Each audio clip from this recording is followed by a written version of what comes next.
And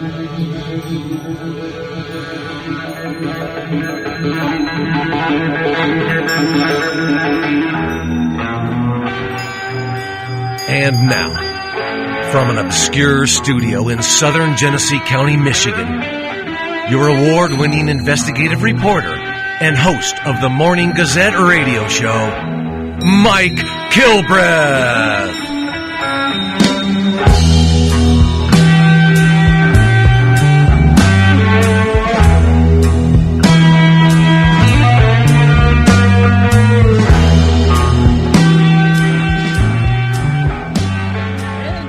Everybody out there in Radio Land, this is the Morning Gazette radio show for this Monday morning, the 16th day of August, 2021. I am Mike Kilbreath on a crusade to serve as a watchdog over your text hours and also on a crusade to spread a little Metro Flint pride as president at the Flint Area Chamber of Commerce, in addition to serving as the executive editor at thedailygazette.net and hosting this radio show. And a sad day in the Metro Flint area this morning, waking up without a radio legend, Peter Cavanaugh, known affectionately as Peter C., one of the radio greats, radio royalty, passing away over the weekend. And we're going to sit down with one of his, I'll say, star students, one of his great projects, Jeff Lamb. You know, Jeff Lamb, the son of radio royalty himself. His father, Bill Lamb, hosted the Factory Whistle show for many, many years. And Jeff Lamb became a big-time radio guy with Peter C. seeing something in him and launching something called the Buffalo Dick Radio Ranch. It went national, was syndicated, and on top of the world. We're gonna play a little bit of history for you here this morning in the golden era of rock and roll and Flint's role in it. And Peter C., one of the guys who tell you he was a key guy for many careers of great musicians who got their start because of Peter C. playing their music right here in Flint. He took WTAC 600 AM. That was a station everybody listened to when I was a youngster. And then, of course, he moved to WWCK-FM and built it into the number one rock and roll radio station in all of America.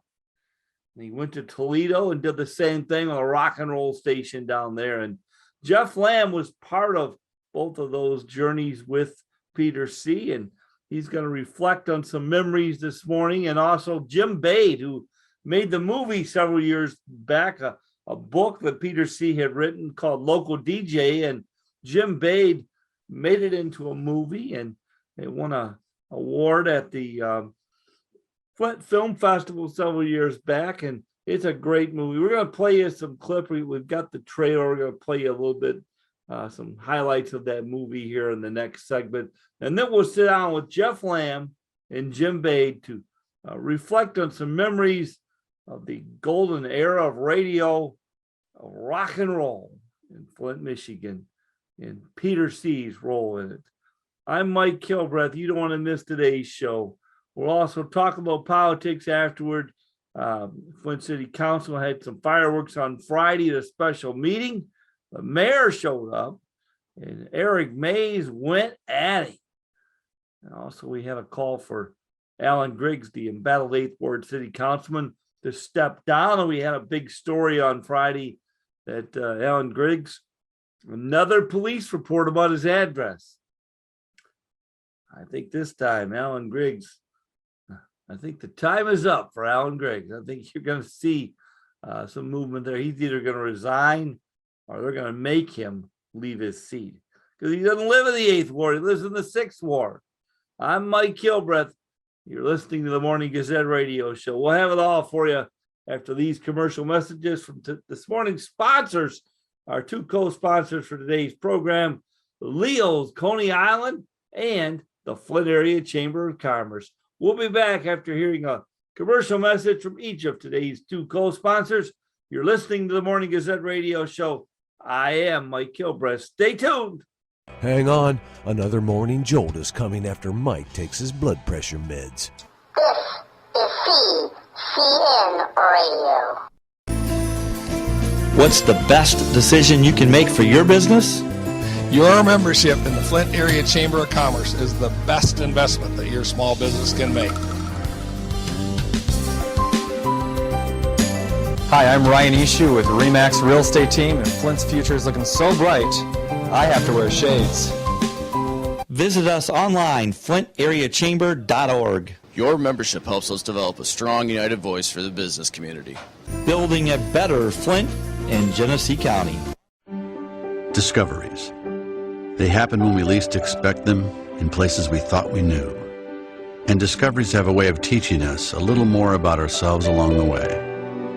Welcome to Flint and Genesee County, where up north meets down south. Home to Michigan's largest county park system and a vibrant culture. A place filled with discoveries we've yet to make, throughout acres of beautiful lakes, wetlands, and woods, and in the diverse city beyond. Where the uplifting melodies of gospel choirs fill the air. Where the work of renowned artists color the galleries and museums. Where the fresh fruits and vegetables at the downtown farmers market awaken our senses. And where the cultural center and planetarium broaden our view of the world. Let's spend a few days enjoying the wonders of Flint and Genesee County, where the joy of discovery is pure Michigan.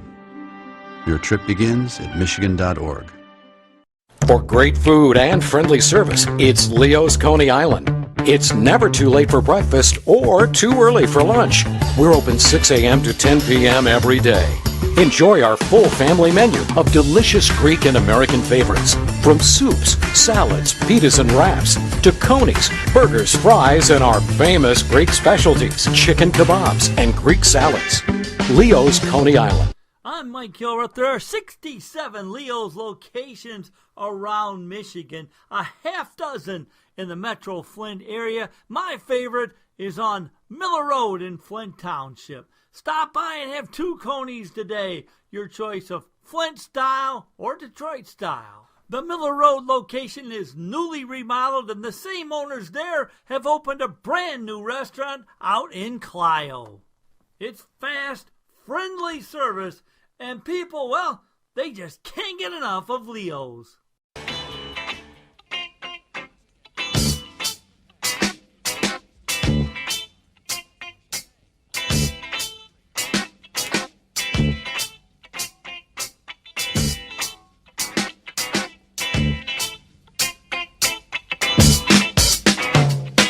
And now, back to Mike with more politics, sports, and lively conversation on local topics, with whatever else is shaking in Genesee County. It's the Morning Gazette radio show with Mike Kilbreth.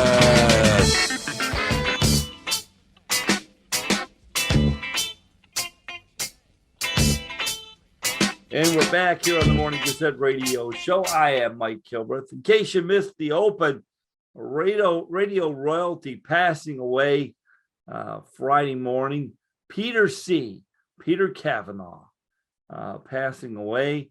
Ohio. He was living in a retirement home there. He had been living in California after his days in radio, his career including WTAC in Flint, the old WTAC, a great rock and roll guy. And he moved on to WWCK-FM and built it into the #1 rock and roll station in all of America. Then he went to Toledo and did the same thing, a rock and roll station there. He had a lot of stops around the country, a radio executive who was pretty powerful in radio. And I'll tell you, the golden era of rock and roll and Flint, Michigan's role in it. And we have some clips from a movie we mentioned in the open by Jim Bade about, he converted the book Local DJ by Peter Cavanaugh and took that and turned it into a movie about the golden era of radio here in Flint, Michigan, and our community's role in it, with Peter C's role in it. It's some good stuff. We're going to play you that first. Here are some clips from Local DJ.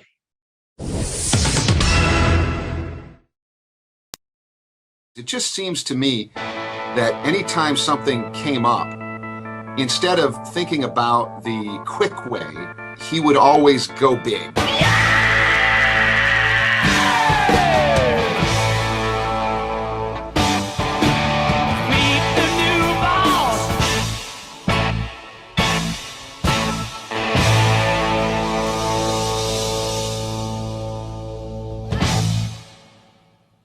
One thing was for sure. With Peter Cavanaugh now in charge of the dominant FM station in the market, Flint Radio was never going to be the same again.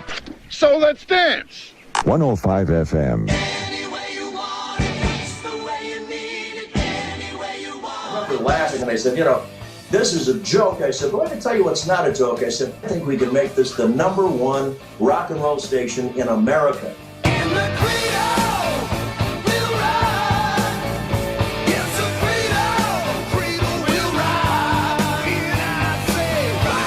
Peter C. Cavanaugh was already a rock legend before he even came to 105. But he wasn't done adding to his resume.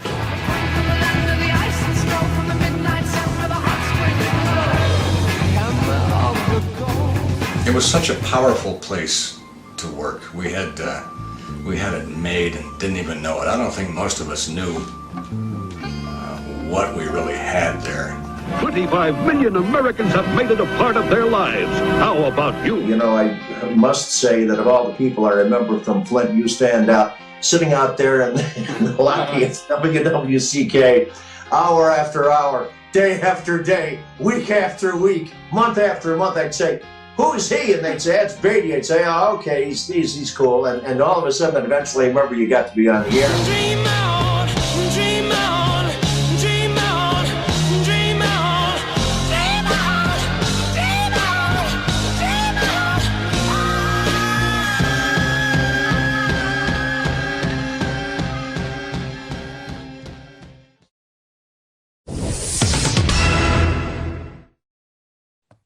That's good stuff. Hey, we're going to take a little time out. We'll be back with another clip from the History Vault. I'm Mike Kilbreth. You're listening to the Morning Gazette radio show. We'll be back after these commercial messages. Hang on. Another morning jolt is coming after Mike takes his blood pressure meds. This is CCN Radio. Attorney at law F. Anthony Lupkin. He has clients all over Michigan. He has co-counseled with the former law partner of Johnny Cochran of O.J. Simpson fame. Lupkin also does work for the nationally renowned Thomas More Society of Chicago, which is the leading organization in fighting for pro-life issues. In fact, Lupkin was the lead counsel in an Oakland County case that made national news. Lupkin is available 24/7 by telephone at 248-496-5222. Call and wake him up tonight. Anthony Lupkin will spring into action for you. 248-496-5222. Reasonable rates. Never a big upfront fee. Carrying beyond the courtroom for more than 30 years. As the voice of Michigan's student athletes, the Student Advisory Council's role is to convey the message of how high school sports are supposed to be played. We are responsible for helping the MHSAA maintain a positive and healthy atmosphere in which interscholastic athletes can thrive. We believe athletes should be competitive, sportsmanlike, and excel academically. We believe students in the stands should have fun, but not take the focus away from the game. We believe coaches should act as teachers, helping student athletes develop while still keeping high school sports in perspective. We believe that parents should always be positive role models and be supportive of their child's decisions. We believe officials commit their own time to high school sports, and respect should always be shown and given to them. The most important goal for student athletes is to enjoy high school sports while keeping a high level of respect between all those involved in the games. Enjoy the game! Hey, do you need help setting up a website, using internet tools, creating a Facebook page? Contact the eToday team, your e-commerce specialist. Call 810-347-9803 today. That's 810-347-9803. For great food and friendly service, it's Leo's Coney Island. It's never too late for breakfast or too early for lunch. We're open 6 a.m. to 10 p.m. every day. Enjoy our full family menu of delicious Greek and American favorites. From soups, salads, pitas and wraps, to conies, burgers, fries, and our famous Greek specialties, chicken kebabs and Greek salads. Leo's Coney Island. I'm Mike Kilruth. There are 67 Leo's locations around Michigan, a half dozen in the Metro Flint area. My favorite is on Miller Road in Flint Township. Stop by and have two conies today, your choice of Flint style or Detroit style. The Miller Road location is newly remodeled, and the same owners there have opened a brand new restaurant out in Clio. It's fast, friendly service, and people, well, they just can't get enough of Leo's.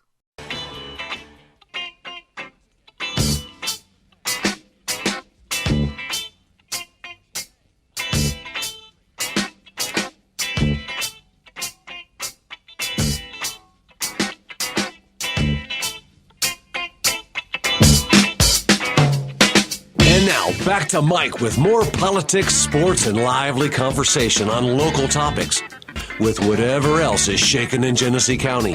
It's the Morning Gazette radio show with Mike Kilbreth.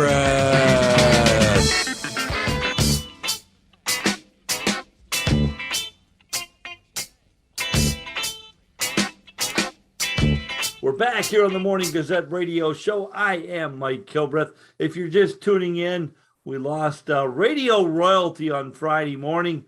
Lots of tributes pouring in over the weekend for Peter Cavanaugh, affectionately known as Peter C.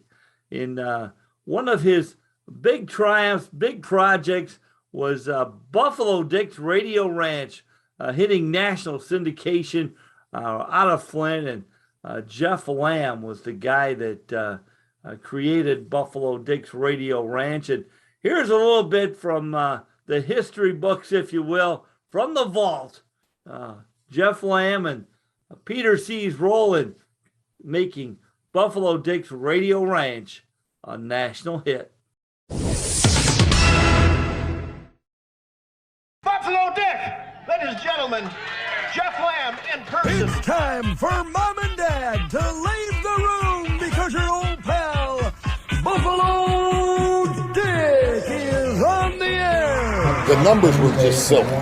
It was standing room only last Saturday night as the crowd packed in for the first ever live presentation of Buffalo Dick's Radio Ranch. It's a locally produced comedy show, and the occasion kicked off Buffalo Dick's going national. The zany cast of characters, 90% of whom are creator Jeff Lamb, will be heard initially on dozens of radio stations across the country as a result of the show's syndication by a California firm. We swept the Billboard Awards with best local programming, all markets. So Buffalo Dick's Radio Ranch beat out stuff out of New York and L.A. and San Francisco, and to Jeff Lamb's credit, really put us on the national map in terms of programming. Lamb, who lives in Grand Blanc, produces the show almost single-handedly. It airs for an hour every Saturday night on Flint's WWCK, and short vignettes run every morning.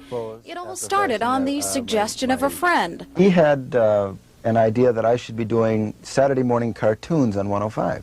The suggestion, Jeff says, turned into Buffalo Dick's Radio Ranch, which he agreed to produce for 105 in exchange for commercials advertising his service as a disc jockey for weddings.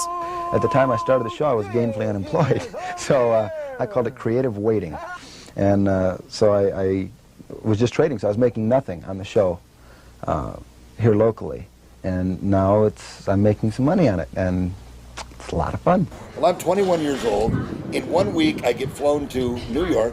I meet with London Wavelength, big syndicator. I didn't know who they were, but we talked. They made me a nice offer. Then I go to L.A., meet with Westwood One. Then I go back to L.A., and I meet with the president of Atlantic Records, vice president. So we're meeting, and they're putting together these offers. So I sit down with Westwood One. I said, okay, I want you guys to syndicate it, but I want George Salovich to do the marketing. And they said, deal. Roses are red, violets are blue. I'm schizophrenic, and so am I. They were paying me $1,000 a week to do Buffalo Dick. And I did it from my home, which was unbelievable. I brought Rob Paulson in. He was a friend of mine that did some voices in the early days of Buffalo Dick. Then he went out to L.A. and he became the voice of Pinky and the Brain, one of the Animaniacs, Yakko. He was one of the Teenage Mutant Ninja Turtles, did a lot of great stuff. Rob Paulson is working on the show now. Rob is a high school friend, also of Grand Blanc, now living in Hollywood, appearing in commercials and doing voices for films like E.T. and Endless Love. When they get together, Rob records a host of voices like Uncle Max Weinberg and Big Jim Little. Great. So tell me about big game hunting and the type of things you kill. Well, mainly I like to kill large farm implements like old Caterpillar tractors, 18-wheeler trucks. I didn't, you do a radio show, you're talking into a microphone. You don't know if anybody's listening. I still have that thing today.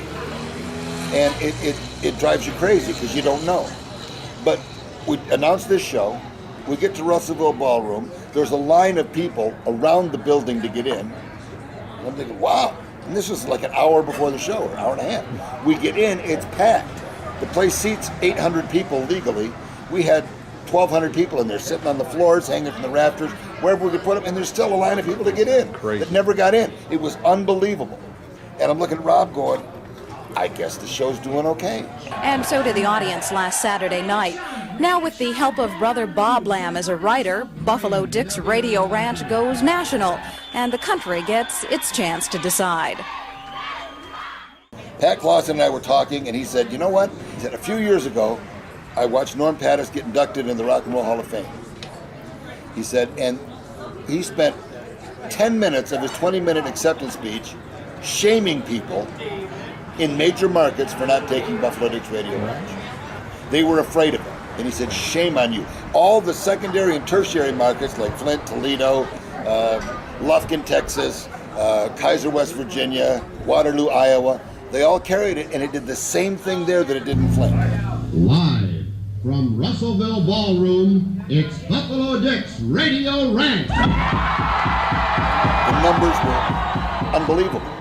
And matter of fact, when the show got canceled, I got telegrams from all over the place saying, find somebody else to carry it. I said, well, just start from show one and I'll work something out. Yeah. And then I decided, you know what, I want to go to Florida. So I called a few of the people that had carried it. I said, you know what, I'm putting together a live Buffalo Dick tour. They said, what? I said, yeah. All you got to do is fly me in, pay $1,000, and play more music as really loud as you can.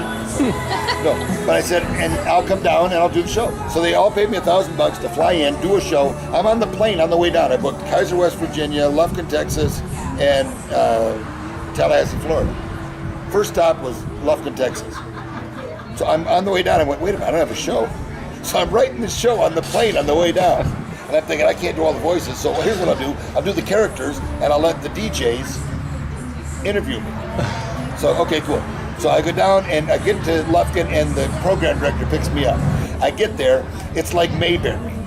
They got the station in a storefront window in downtown Lufkin. So I come in, I start doing voices and talking with the DJs, and all of a sudden, one guy goes, look, that's what?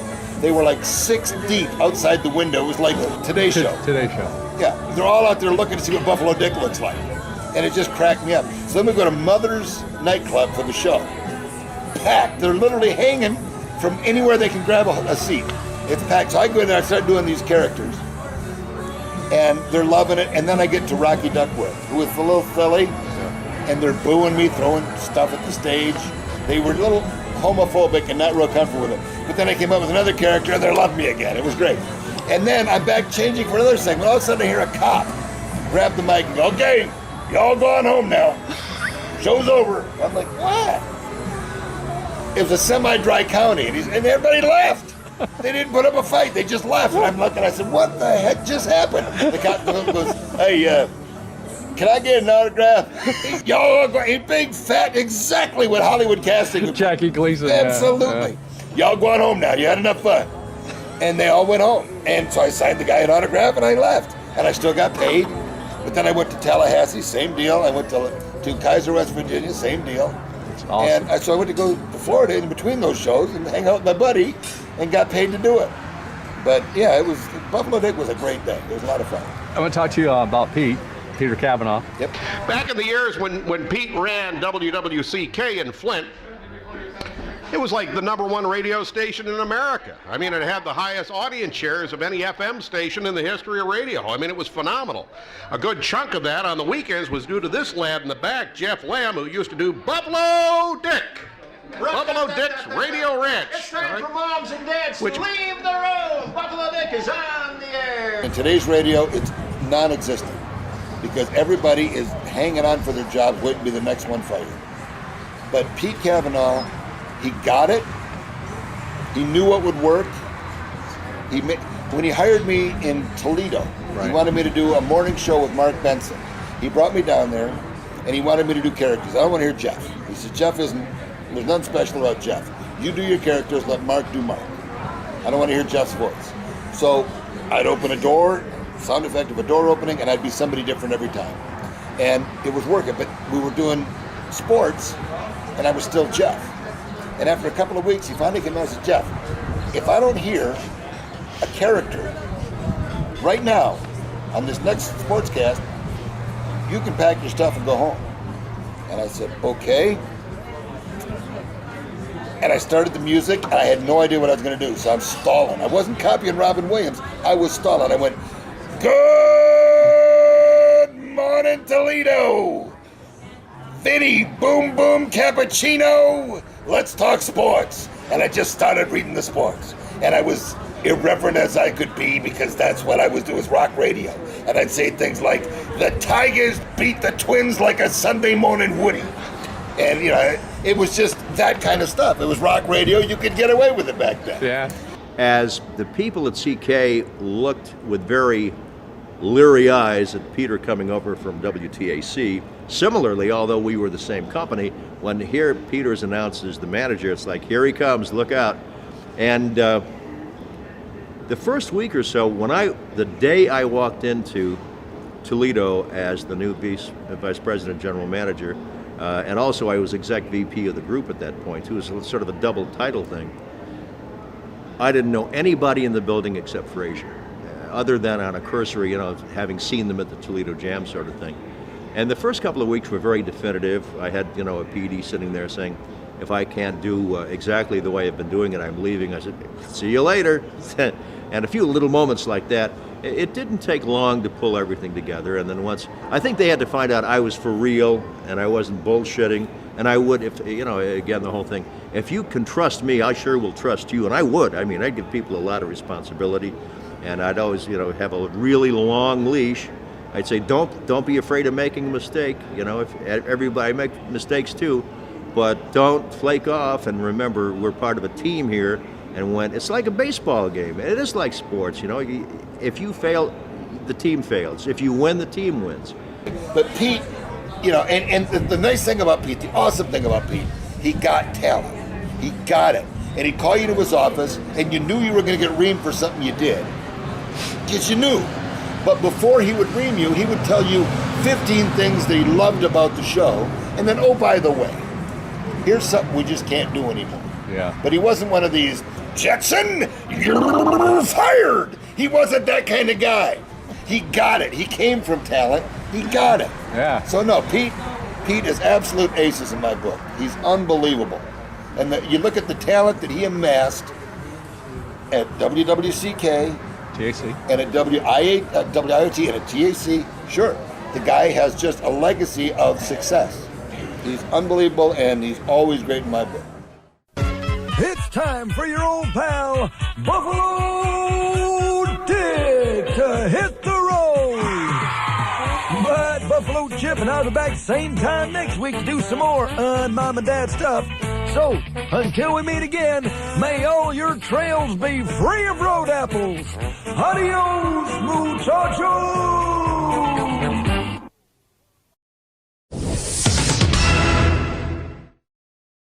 That's some good stuff. Radio royalty no longer with us. Peter Cavanaugh, affectionately known as Peter C., passing away Friday morning. Lots of tributes rolling in over the weekend on the Morning Gazette radio show.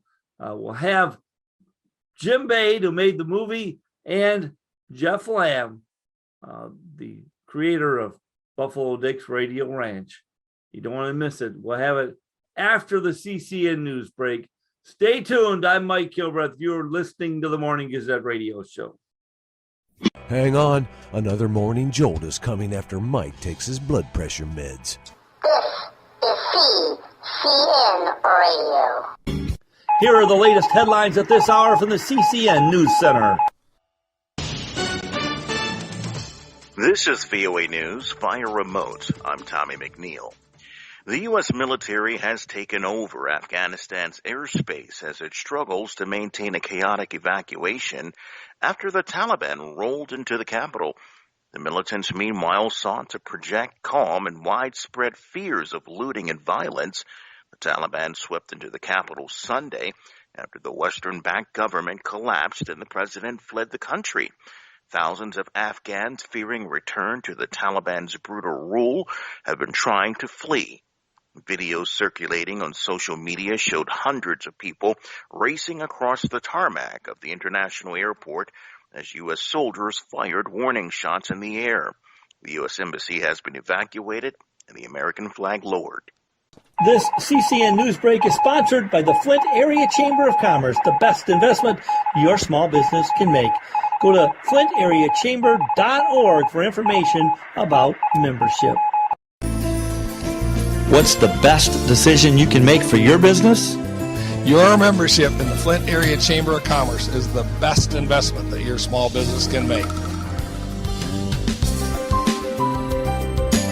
Hi, I'm Ryan Ishu with RE/MAX Real Estate Team, and Flint's future is looking so bright, I have to wear shades.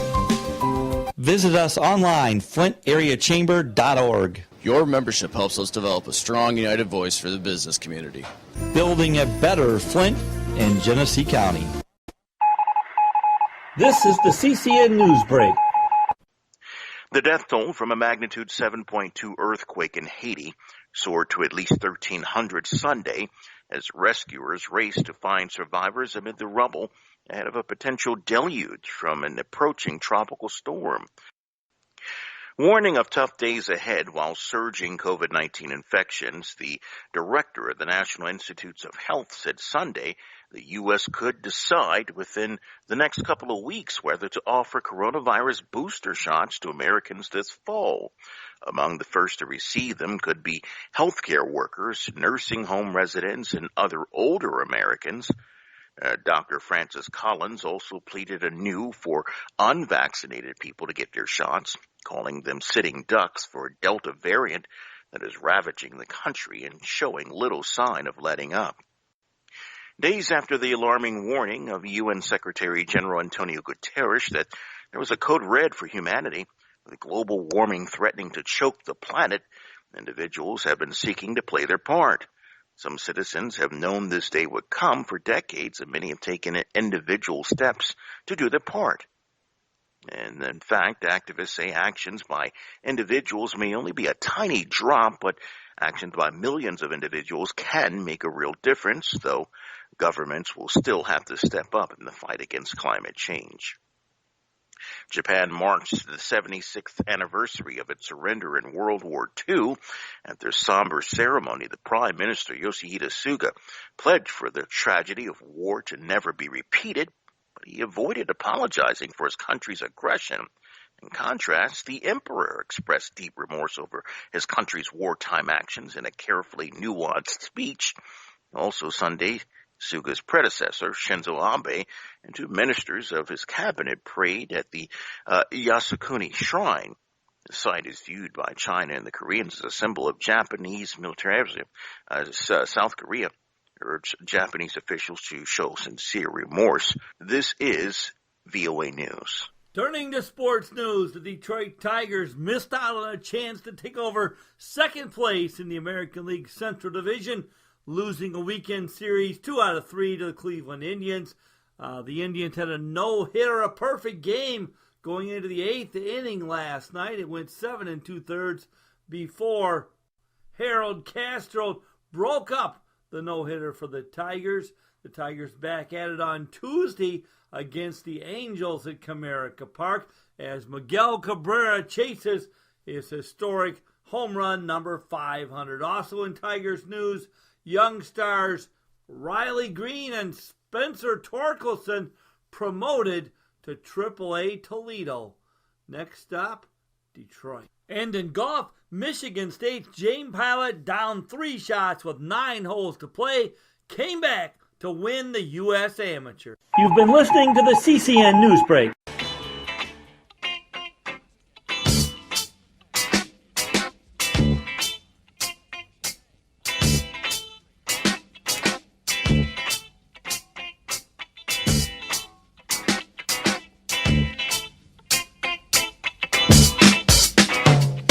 And now, back to Mike with more politics, sports, and lively conversation on local topics with whatever else is shaking in Genesee County.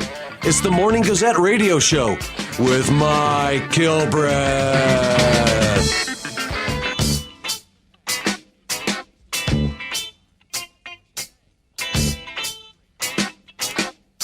And we're back here on the Morning Gazette radio show. I am Mike Kilbreth, and joining me, a couple of guys who knew Peter C., the legendary Peter Cavanaugh, very well.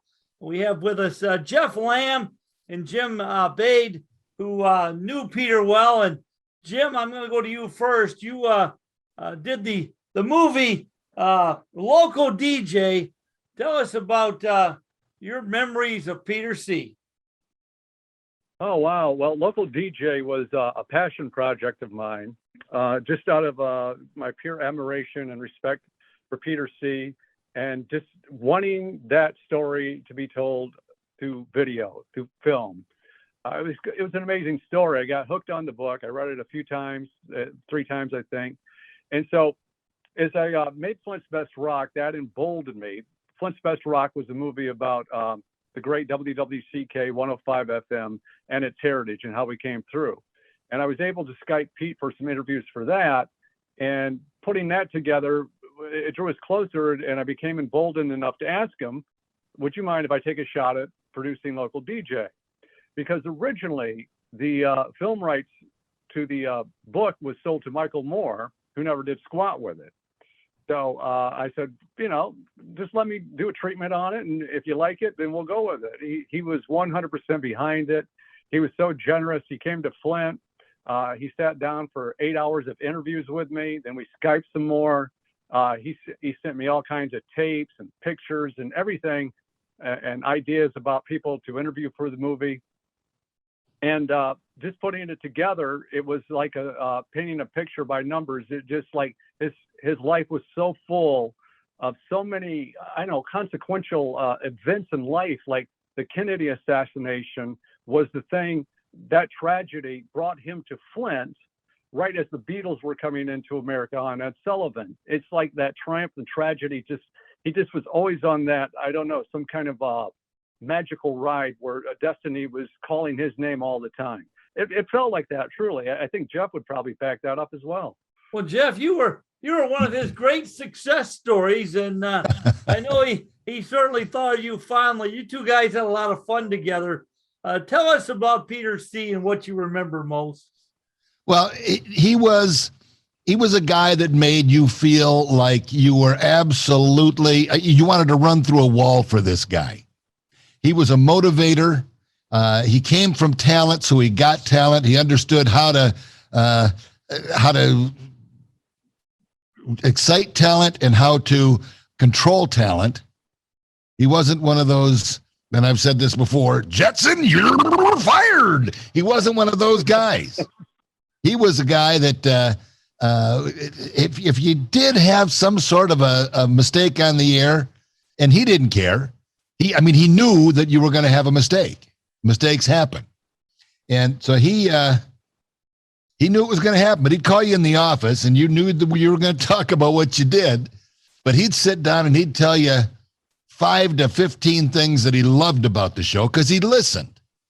And he'd tell you, oh, this was great, and I loved that, and that cracked me up, and this, and then he'd say, oh, and by the way, that other thing you did, we're not going to do that anymore. and we didn't. And that's the way it worked. But he was a great leader. But I used to hang out in the lobby at WWCK, and apparently he wanted his seat back in the lobby because he finally called me in his office and said, I've got an idea, Jeff. I said, what's that? He said, well, I've got an idea. You know, we're kind of a motor city here, Flint, with all the car. He said, why don't we do a show called Cartoons? He says, and we'll have you do all these cartoon characters introducing songs. And I went, I don't know, that sounds kind of stupid. Here's a guy offering me a job and, you know, like an idiot. I'm like, I don't think that, no. And he said, well, what do you got in mind? I said, well, I've got these characters that I'm creating, and one of them is Buffalo Dick and his sidekick Buffalo Chip and his brother Buffalo Peter, and Cow Patty is his sister. And he says, well, what's the premise? I said, well, it's kind of like the old Howdy Doody. It's a live gallery of kids. And nobody in their right mind would have said yes to this in 1980. It was such a stale idea of, I mean, the whole concept of gallery shows was over. But he says, well, put something in the can and let me hear it. So I went home and did this, and I brought it back to him the next day, the one episode, and he said, he was dying laughing. He says, can you do that every time? I said, what? He said, can you make it funny like that every time? And I said, I don't know. It's only the first one. He says, if you can go put 5 in the can. If you can put 5 in the can, we'll start running it. I said, okay. So I went out and I did 5 of them, and he liked them all. So it started. But just the fact that he had the guts to approve something like that, something that just on every, if you were to brainstorm this with a bunch of different PDs or general managers or station head honchos, they'd all say no. But he said, yeah, let's give it a try. And it worked. And the rest is, you know, Buffalo Dick history, if you will, but it's only because Pete, and he came up with the name too. It was the Buffalo Dick Show. He goes, no, we got to do something bigger than that, something better than that. Let's do Buffalo Dick's Radio Ranch. I said, okay. Pete always had the big voice. I always talked in his big voice. And so he does Buffalo Dick's Radio Ranch. And so it was born, and it went on, and it got some really good numbers. He entered it in a Billboard contest, and it won a Billboard award. And then I sent it out to some syndicators, and with the numbers that we had and the award, all the syndicators were pitching for it. So it ended up going nationwide. It was just a perfect storm. But everything about Pete, like Jim said, was a perfect storm. He was always in the right place at the right time, and certainly made the best of it. He took WWCK and made them the #1 rock station in the country. Then he goes down to Toledo and does the exact same thing down there. They became the #1 rock station in the country. And it's just because Pete always thought big. I'll give you a great example. And Jim, you remember this, the Island of Flint promotion that he did. Oh, Flint to Flint to Flint. Yeah, he gave away a trip to Flint. And we're all like, yeah, what do you mean? He said, well, here's the deal. We'll fly them to Tahiti, and then they'll take a little boat to this uncharted island called Flint. And there really was one. And we'll have them stay at this island for a couple days. Then we'll bring them back to Tahiti for the rest of the trip, and then we'll fly them back home. And then he put together, it was 20 minutes if it was a second, introducing this promotion. And it was a description of what you're going to do. And it was just, you could just feel the tropical breeze as you're listening to this. It was absolutely gorgeous the way this thing turned out. And then he gave it away. And the couple that won it, unfortunately, were on the verge of a divorce. They fought the whole time. They tried to sell the trip, and they complained because there were chickens in their room. That's all I remember about it. But the idea was great. And if they had the right people won it, it would have been fantastic. But that's the way Pete thought. He was P.T. Barnum on steroids. Jim, can I dovetail that? Yes. The Flint to Flint promotion, the presentation was entered in the Addies that year, which is the local advertising excellence awards. And that award beat out Buick for Best in Show for 1982. The Buick Motor Division was beat by little old WWCK, the radio station that could, because of that Flint to Flint promotion. But that's the talent that he amassed. He always had great people that were very capable. It was also the year that, again, Station of the Year. I think Mark Miller won Program Director of the Year. Mm-hmm. Jeff Lamb won Best Local Produced Show. 1982. Pete was there for what, 15 months, and he turned the station from a pretty solid rock station into the best station in America. Well, He absolutely Jim, did. what would Flint radio have been like without Peter C? Well, just a blip on the screen. It would have came and went. But with Pete, it was like Technicolor. It was something every month, every book that was just like, we're going to put them on the edge of their seats. There was no making mistakes and dead air and stuff like that. He was the taskmaster, but he was also fair. He encouraged you, like Jeff said. He'd tell you, hey, you did this great, but don't do that anymore. But he always was on the ball about what was happening. That station was his pride and joy. And he was not just a GM, he was a cheerleader. He got behind you and just got you so fired up and so grateful that you worked where you worked and that you worked for him. And it was just, you didn't go to work, you went to play. But you worked hard at play. And it was just a great environment. And I just feel so sorry for people that want to get into radio now. They would be so sorely disappointed if they knew what they're missing. But they have no idea what they're missing because they don't understand what radio was. Yeah, analog had its thing, playing the records and the disc jockey there live. I mean, it was 24/7. That lobby thing, Jeff, that you brought up, apparently it works great because that's how I got into the station too. I sat in the lobby till they gave me something to do. Right. Well, Jeff, your father was quite a legendary guy in radio. Did you think you weren't going to make it those days sitting in the lobby hoping for a chance? Well, no, I didn't. I just didn't know what I was going to do. Because seriously, as a regular DJ, I'm way below average. Jim was terrific. He was very, very good. And I'm not a good DJ. But I was doing I was producing these black biographies for National Public Radio with a guy named Wendell Harris. He's a Flint man. And he did the movie Chameleon Street and shot it in Flint and used Flint people in it. But anyway, I was producing these things with sound effects, and it was theater of the mind telling the story of these great black people in history. And so I was getting pretty good at creating sound effects because he'd come up with a scenario, and I'd have to have a sound effect for it. And so most times we built these sound effects, and that's what I did with Buffalo Dick. And I got my brother writing it, and he was putting these scenarios together that were just impossible, but somehow we came up with the sounds for them and made it work.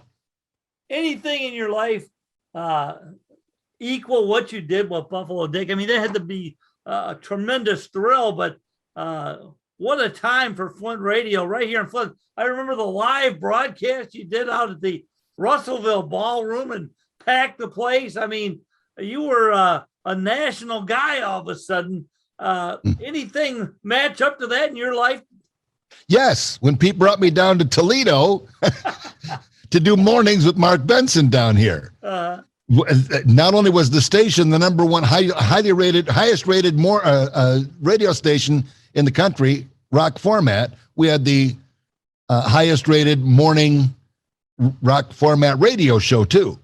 And but that was again Pete just being really, really a taskmaster, like he says. But he'd come up with an idea and he'd say, okay, go do this. And then he'd let us come up with ideas and say, yeah, go do that. But they were always doing things because of Pete's direction. For example, we could have very easily faked so many things that we did in the studio. But he would send us to the Rock and Roll Hall of Fame induction ceremony, and then we'd be broadcasting live from Westwood One Studios, Casey Kasem's studio. We're sitting there talking about what we did the night before. One time we sent Rain Man. He was a character on the show. Yeah, he was Rain Man.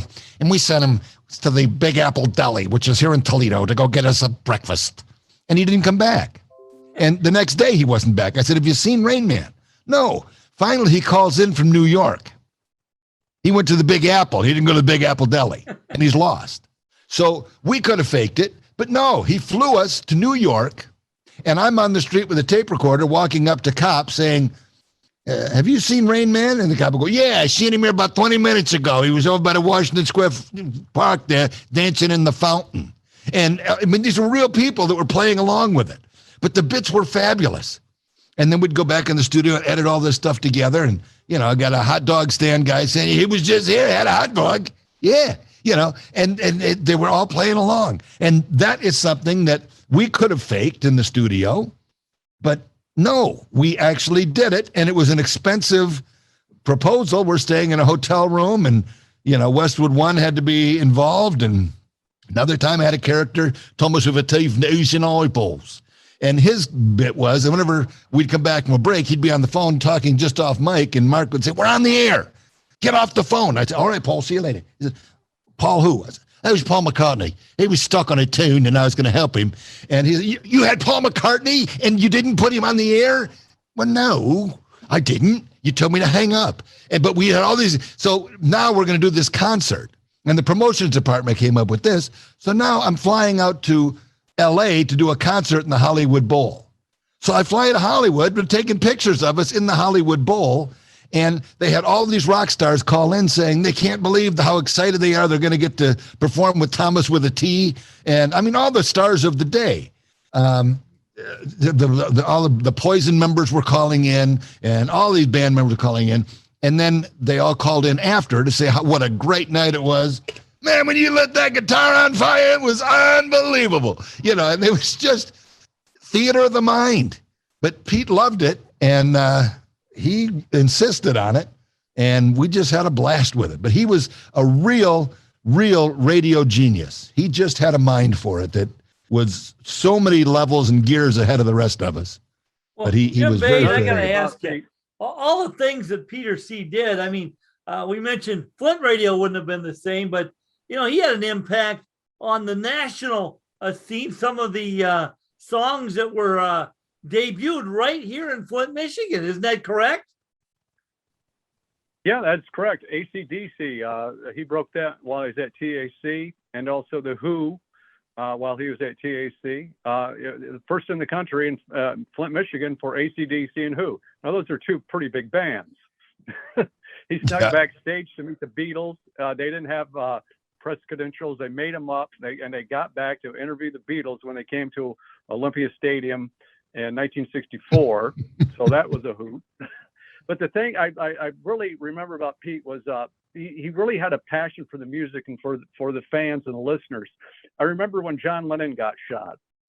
I mean, the whole world was stunned, and particularly our audience was calling us. They just felt we have to do something. That, you know, that everyone just felt so lost and didn't know what to do. So Pete got the idea. You know what? Let's do a memorial for John Lennon at the Capitol Theater. That's back when it was kind of, you know, trashy and everything, but we had that place filled up, and Jeff got on stage, Pete got on stage, Tim Seegers, the disc jockey there, got on stage, and they just talked about John and what the music meant to him and the tragedy of what had happened.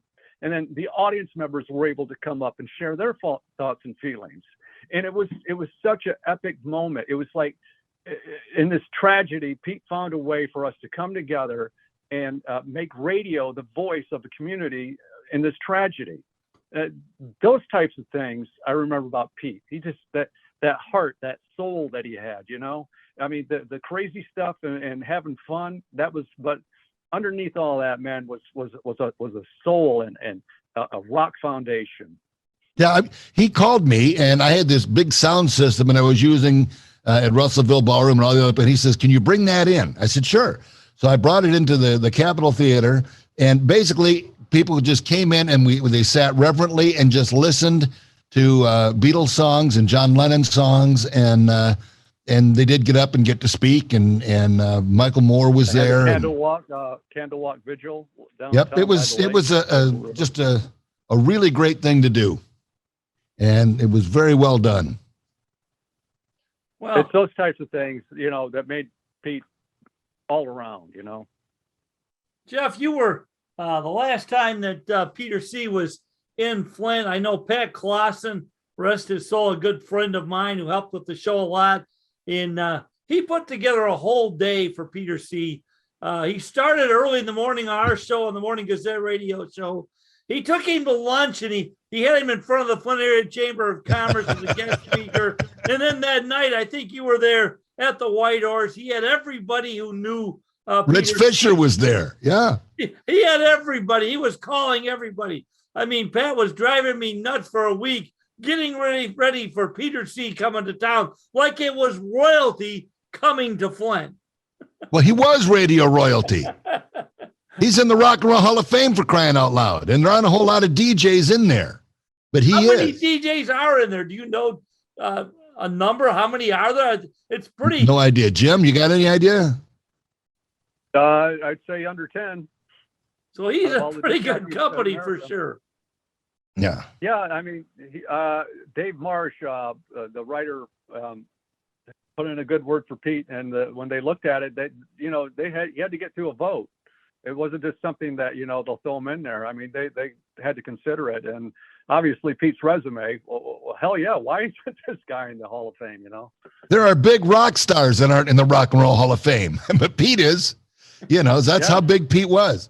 But I was talking to his daughter last night, and she was talking about, we were talking about the Wild Wednesday, and, here's a guy that got a field in the middle of nowhere and brought in these acts that nobody had heard of yet, really. Like, there's some guy named Bob Seger, another guy named Ted Nugent. There was a guy named Alice Cooper that he brought in there, and Question Mark and the Mysterians. And all these bands were coming into their own there. And Pete found a lot of these bands and started a lot of these bands.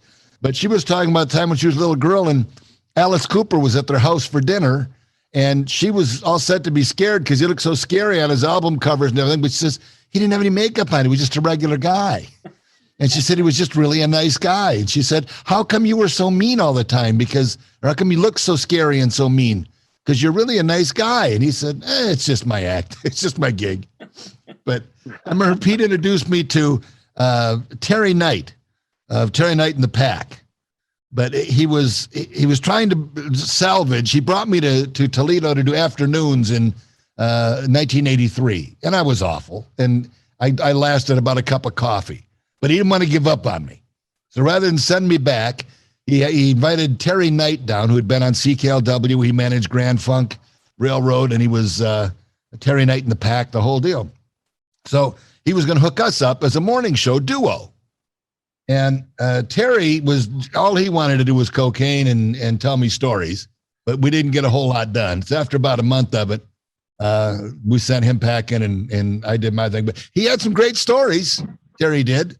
And some of them might have even been true. I don't know, but a lot of them weren't. But Pete was always swinging, reaching, keeping his feet on the ground and reaching for the stars. There'll never be another Peter C. Jeff, what are your final thoughts on Peter C., his life, his impact on Flint, and his impact on you personally? Well, just to give you an idea of how important he was to me, I was talking to my brother the other day. I said, do you imagine what my life might be like had Pete not invited me into his office? You'd still be hanging out in the lobby. I probably would have been a worker at Buick or at AC or one of the factories in Flint. I probably would have done that and never had this great career that Pete was gracious enough to give me. So personally, for me, he was everything. And I when she called, I knew that he was circling the drain. He was very sick. And I knew that, but I wasn't ready for the call. But when I got the call, I'm telling you, it gut punched me like when my dad died. He was that much of an influence on me, and it was really just a really sad day yesterday. Jim Bade, I'm going to give you a final word here. What did Peter C. mean to the Flint community? I think he meant everything to the Flint community, through his concerts and the radio stations and just his bigger than life personality. He defined radio for a generation here in Michigan. You know, not just Flint. I mean, his influence went down into Detroit and Ann Arbor and places like that. And he was the definition of what radio was all about, you know, and he turned a generation on to rock and roll and radio and defined our life, you know, the soundtrack of our life. And, well, you know, it's funny. I was reading all of the tributes that people were making to Pete, and, you know, I selfishly told you what he meant to me because I think that's what the question was. But there are a million me's out there. Pete influenced so many people and helped start so many people in the business and gave so many people a chance and coached and trained and really made professionals out of as many of them as he could. And he's got a ton of people out there. Jockeys, but rock stars too. Yep. I mean, he gave a boot up to the rock stars: Iggy, Ted Nugent, Bob Seger, Alice Cooper, Grand Funk. Their careers probably wouldn't be what they were without Peter Cavanaugh. That's right. That's how enormous he was. We were lucky to have him and lucky to know him. Well, a sad day to find out that Peter C. Passing away. I want to thank Jeff Lamb and Jim Bate for spending time with us and reflecting on some memories of Peter Cavanaugh, one of the all-time greats. As Jeff said earlier, royalty, as Pat Clausen kept telling me several years ago in his last visit to Flint. So any closing thoughts, Jeff Lamb? Closing thoughts, think we haven't mentioned here this morning about Peter C. Well, he quit drinking about 20 years ago, but I'm just going to say he should probably open up that bottle of wild turkey that he used to like and get the party started up there. Rock and roll heaven's going to be going crazy right now. I'm guessing Pat Clausen gave him a bear hug at the pearly gates. Yep, absolutely. Thanks, guys, for spending time with us. We'll be back with more here on the Morning Gazette Radio Show. I'm Mike Gilbert. Stay tuned. Hang on. Another morning jolt is coming after Mike takes his blood pressure meds. This is CCN Radio. Discoveries. They happen when we least expect them, in places we thought we knew. And discoveries have a way of teaching us a little more about ourselves along the way. Welcome to Flint and Genesee County, where up north meets down south. Home to Michigan's largest county park system and a vibrant culture. A place filled with discoveries we've yet to make, throughout acres of beautiful lakes, wetlands, and woods, and in the diverse city beyond. Where the uplifting melodies of gospel choirs fill the air, where the work of renowned artists color the galleries and museums, where the fresh fruits and vegetables at the downtown farmers market awaken our senses, and where the cultural center and planetarium broaden our view of the world. Let's spend a few days enjoying the wonders of Flint and Genesee County, where the joy of discovery is pure Michigan. Your trip begins at michigan.org. Never met George Armani. I don't know Ralph Lauren. Ann Taylor, Donna Corinne, no idea. But I'd like to thank them for donating their clothes. Our customers won't mind if their names are still sewn in them. My mom did that to my clothes, too. Only she used a marker.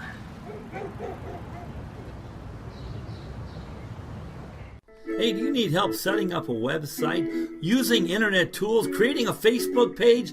Contact the eToday team, your e-commerce specialist. Call 810-347-9803 today. That's 810-347-9803. Attorney at law F. Anthony Lupkin. He has clients all over Michigan. He has co-counseled with the former law partner of Johnny Cochran of O.J. Simpson fame.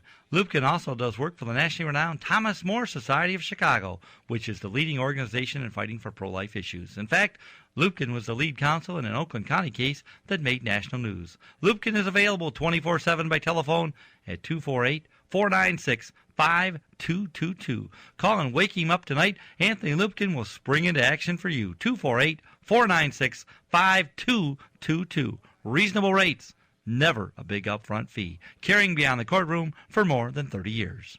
Coming soon, a documentary film series about the unbelievable story of businessman Bob Carmack. What am I afraid of? The mayor of Detroit. In terms of what? I'd rather not say anything more. Now, I reached Bob Carmack by phone today. He had no comment on these charges, neither did his attorney. You're worried about going to prison in this case. We're not talking anymore about it, and thank you. We're done. Thank you. Let me tell you this. David Layton knows Mike Duggan. David Layton ran for Attorney General. David Layton knows the people in Detroit. Masseron wrote the bond for the water up there. You know, how did Alexis Wiley meet somebody up from Uptown Development, which is a big developer up in Flint? These people are associated through the Democratic Party. They all know each other one way or another.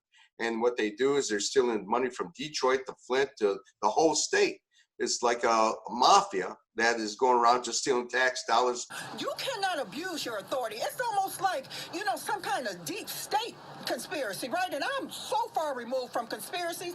It's so outrageous. Okay, gotta go. Coming soon, a documentary film series about the unbelievable story of businessman Bob Carmack.